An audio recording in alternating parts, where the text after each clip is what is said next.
it would end my own story and it would prevent me from living into a life of meaning and beauty, right? If I let that evil consume me. But I have to now find a story in which that evil now can be consumed so that then I move into the meaning and beauty, right? Because we have one of two options. We can either live with that kind of resentment building inside of us, Hmm.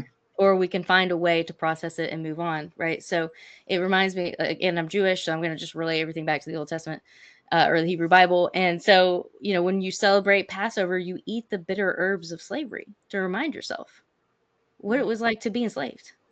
Sure. And that just seems totally bizarre.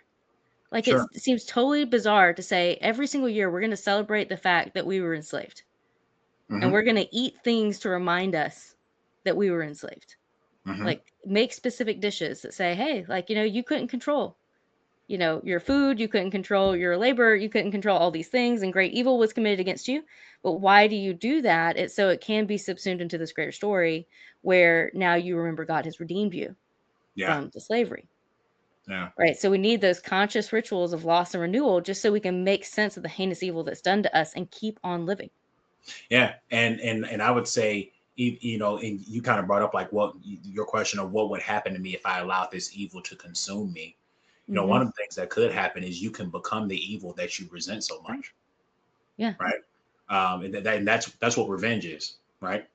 Um, no, revenge is when I allow the evil that has happened to me to consume me and penetrate my heart so that I end up becoming the thing that I end up becoming the very thing that I was a victim of. Hmm.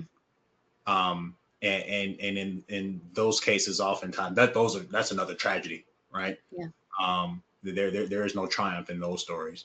Um, but like you said, if we have to allow for a larger story to engulf the smaller story in order for us to have the proper perspective even on the evils that have happened to us on a personal level, as well as the evils that we commit, Hmm. Hmm. right? Because like I said, that those oftentimes get left out when we're looking at this problem. Right. Yeah. Because like the whole adage of like hurt people.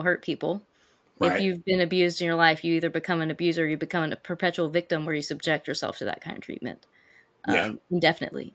But you have to deal with it in some kind of way in order to stop the cycle. Right. Mhm. You have to become aware and figure out the way to stop the cycle.